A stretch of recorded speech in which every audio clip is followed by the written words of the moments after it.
Student good morning. बच्चों, आप जो अब हिंदी ग्रामर पढ़ रहे हैं, हमने हिंदी ग्रामर शुरू किए। अभी तक के जो चैप्टर थे आपने बुक में से किए, क्वेश्चन आंसर किए और अभी सारा जो कोर्स पूरा हुआ है हमारा, इसके बाद मैंने हिंदी ग्रामर शुरू किए। वैसे तो जो अपने चैप्टर थे उसके पीछे जो ग्रामर आती थी वो भी हमने समझी बच्चों, पर आपके ग्रामर की बुक अलग से नहीं है, इसलिए मैं ग्रामर को आपको डिटेल में समझा रही हूँ।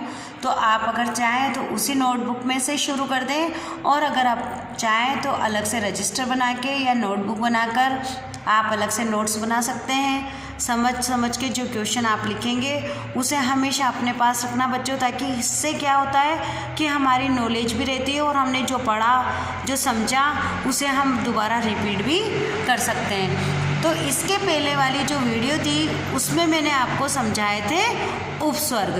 क्या बताए थे बच्चों मैंने? उपस्वर्ग। आज जो वीडियो है इसमें मैं नया टॉपिक शुरू कर रही हूँ, वह है हमारा प्रत्यय। अब बच्चों प्रत्यय क्यों लिया मैंने? क्योंकि उपस्वर्ग के जैसे ही प्रत्यय है। उपस्वर्ग में हम कुछ भी शब्द जो नया शब्दांश रहता है उसे हम कहाँ जोड़ते हैं? मूल शब्दों के आगे जोड़ते हैं। कहाँ जोड़ते हैं? मूल शब्द के आगे। जैसे हमने समझा था गति, तो गति के आगे हमने प्र लिखा तो हो गया था हमारा प्रगति। पर अब इसी के विपरीत है हमारा प्रत्यय। क्या है बच्चों? प्रत्यय। तो अब आप देखिए कि प्रत्यय क्या है, पहले हम इसे समझेंगे फिर इसको लिखेंगे। प्रत्यय जो शब्दांश मूल शब्द के अंत में लगकर उसके अर्थ में विशेषता ला देते हैं उसे हम बोलते हैं प्रत्यय।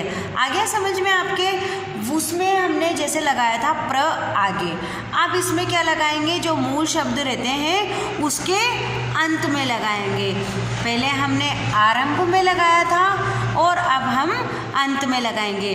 तो आपका ये हो गया प्रत्यय। उपस्वर्ग में जो शब्द लगते हैं वह शब्दों के आरंभ में लगते हैं और जो प्रत्यय रहते हैं उन शब्दों के अंत में लगते हैं। अब आप समझिए कैसे लगते हैं। पहले इसकी परिभाषा देखिए बच्चों। जो शब्दांश मूल शब्द के अंत में लगकर उसके अर्थ परिवर्तन या विशेषता ला देते हैं उसे हम प्रत्यय कहते हैं। तो बस छोटा सा अंतर है हमारे उपस्वर्ग और प्रत्यय में कि उपस्वर्ग में हम आरंभ लिखते हैं और प्रत्यय में हम अंत में करते हैं। तो ये हो गया हमारा प्रत्यय। अब आप पिक्चर के द्वारा देखेंगे बच्चों कि क्या है प्रत्यय। आप देखिए ये पिक्चर, इस पिक्चर में क्या है? राहुल पढ़ाई कर रहा है। अब आप ये पढ़ाई शब्द के नीचे देखना, पढ़ाई, तो पढ़ा। अब ई शब्द हो गया हमारा प्रत्यय, पढ़ाई। ध्यान से सुने, पढ़ा प्लस ई, तो ई शब्द हो गया हमारा प्रत्यय। चित्रकार सुंदर चित्र बना रहा है। चित्रकार सुंदर चित्र बना रहा है।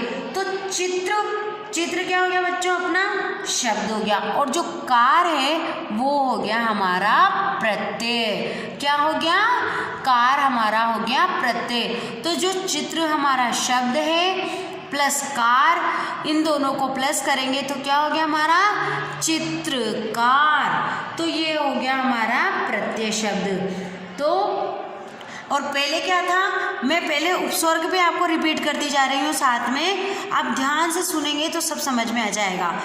पहले उपस्वर्ग में क्या था? हम मूल शब्द था, जैसे कोई भी था गुण, तो हमने आगे लगा दिया या आरंभ में लगा दिया अव, तो क्या हो गया था? अवगुण। क्या हो गया था? अवगुण। अब जैसे अगर हमारे को प्रत्यय लिखना है तो प्रत्यय जैसे लोहा, क्या है? लोहा। अगर मैं इसके पीछे र शब्द लगाती हूँ अंत में तो लोहा प्लस र, तो क्या हो जाएगा? लोहार। सोना प्लस आर, तो क्या हो जाएगा? सोनार। तो इस तरीके से ये शब्द होते हैं जो अंत में लगते हैं। तो आप इसकी डेफिनेशन अच्छे से क्लियर हो चुकी होगी आपको कि प्रत्यय क्या होते हैं और उपसर्ग क्या होते हैं। तो बच्चों पहले हमने उपसर्ग के भेद पढ़े थे, उसी तरह से अब हम प्रत्यय के भी भेद पढ़ेंगे। तो पहले प्रत्यय की डेफिनेशन अच्छे से क्लियर करें। अगर आपको मैम ने क्वेश्चन दिया कि प्रत्यय किसे कहते हैं या प्रत्यय क्या है, तो आप अपनी परिभाषा में लिखेंगे जो शब्दांश मूल शब्द के अंत में लगकर उसके अर्थ में परिवर्तन या विशेषता ला देते हैं, उन्हें भी प्रत्यय कहते हैं। पहले जो शब्द बनता था उसका भी अर्थ चेंज होता था और इसका भी अर्थ चेंज होगा। जैसे पढ़, तो पढ़ यानी पढ़, और पढ़ाई तो आई शब्द लगने से पढ़ाई हो गया। तो इस तरीके से अर्थ तो इसमें भी चेंज होता है। बच्चों आप अपने हिसाब से अगर आप नोट्स बनाएंगे, इनकी डेफिनेशन लिखेंगे, इसके भेद लिखेंगे, फिर भेदों के नाम लिखेंगे, भेद में जो जो उदाहरण देते हैं, जो समझाऊंगी वो लिखेंगे, तो आपके पास अच्छे नोट्स कलेक्ट हो जाएंगे।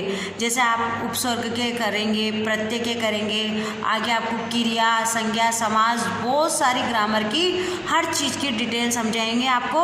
तो उस तरह से आप अपने एक रजिस्टर मेंटेन करें बच्चों, और जो जो समझाया है उसे लिखते चलें। डेली के डेली ही आप हर वीडियो, हर सब्जेक्ट को टाइम दें और डेली के डेली वर्क करते हुए चलें। तो हम हमारे टॉपिक पे आते हैं कि प्रत्यय के कितने भेद होते हैं। तो अब आप देखिए प्रत्यय के दो भेद होते हैं। कितने भेद होते हैं? दो भेद होते हैं। एक भेद होता है कृत्य प्रत्यय और दूसरा भेद होता है तद्धित प्रत्यय। आप एक बार देखिए कितने भेद होते हैं। देखिए कृत्य प्रत्यय, ये जो त है बच्चों हमारा, ये आधा त है। क्या है? आधा त है। और ये है तद्धित प्रत्यय, ये क्या है हमारा? द आधा है। तो तद्धित प्रत्यय। अब प्रत्यय आपने देख ही लिया कि प्रत्यय कैसे, एग्जाम्पल पे आप देखिए, जैसे चित्र प्लस कार, तो जो ये कार शब्द है ना हमारा, ये हो गया हमारा प्रत्यय। तो इससे मिलकर बना चित्रकार। इधर देखिए पढ़ प्लस आई। अब आई शब्द क्या है? यस, प्रत्यय है। तो इन दोनों को हम जब ऐड करेंगे या प्लस करेंगे तो क्या बन जाएगा हमारा? पढ़ाई। तो आज आप क्या क्या समझे? प्रत्यय किसे कहते हैं? जो शब्दांश मूल शब्द के अंत में लगकर उसके अर्थ में परिवर्तन या विशेषता ला देते हैं, उन्हें हम प्रत्यय कहते हैं। प्रत्यय के दो भेद होते हैं। प्रत्यय के कितने भेद होते हैं? प्रत्यय के दो भेद होते हैं, कृत प्रत्यय और तद्धित प्रत्यय। अब कृत प्रत्यय क्या होता है और तद्धित प्रत्यय में क्या होता है, ये मैं आपको अंतर समझाती हूँ। आप इन्हें आज समझिए और कल इसको डिटेल में हम देखेंगे। तो सबसे पहले देखते हैं हम कृत प्रत्यय। कृत प्रत्यय क्या होता है बच्चों? जो प्रत्यय धातु के अंत में लगते हैं। धातु क्या हो गई हमारी, ये भी मैं बताऊंगी आपको। वे कृत प्रत्यय कहलाते हैं। कृत प्रत्यय के जैसे उदाहरण हैं आई, ना, अन, आ, ऐसे शब्द हैं। और जो हमारे मूल शब्द हैं, या तो हम मूल शब्द बोलते हैं इनको या धातु बोलते हैं। तो जैसे लिख, पढ़। अब लिख में आप आई लगाओगे तो क्या हो जाएगा? जोड़िए आप, लिखाई। पढ़ में आप आई जोड़ेंगे तो क्या हो जाएगा? पढ़ाई। लिख में आप ना ऐड करेंगे तो लिखना। पढ़ में आप ऐड करेंगे तो क्या हो जाएगा? पढ़ना। तो ये हो गए हमारे कृत धातु। अब जो तद्धित प्रत्यय है उन्हें हम कल समझेंगे, पर फिर भी आज छोटा सा उसका अंतर बता देती हूँ कि जो प्रत्यय संज्ञा, सर्वनाम अथवा विशेषण, कौन कौन से?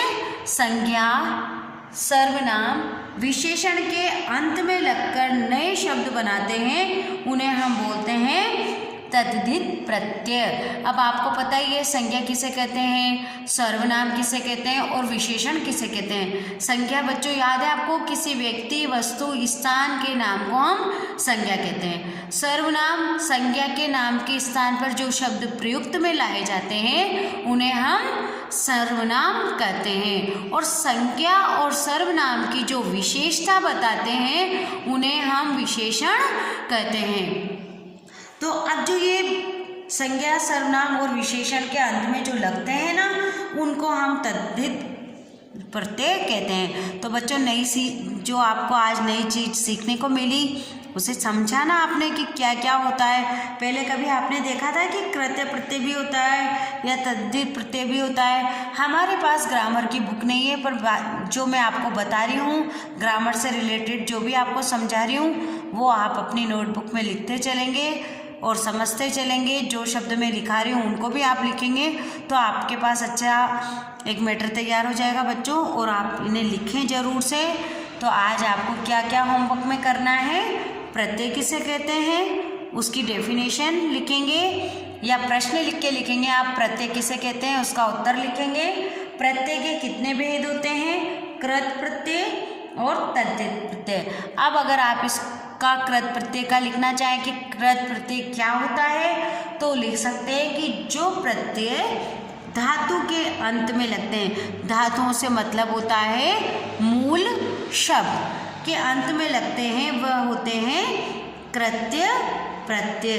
तो बच्चों, और कल की वीडियो में आप इसके बारे में और डिटेल में समझेंगे। आज जितना किया है उतना आप अपनी नोटबुक में नोट करेंगे। Thank you.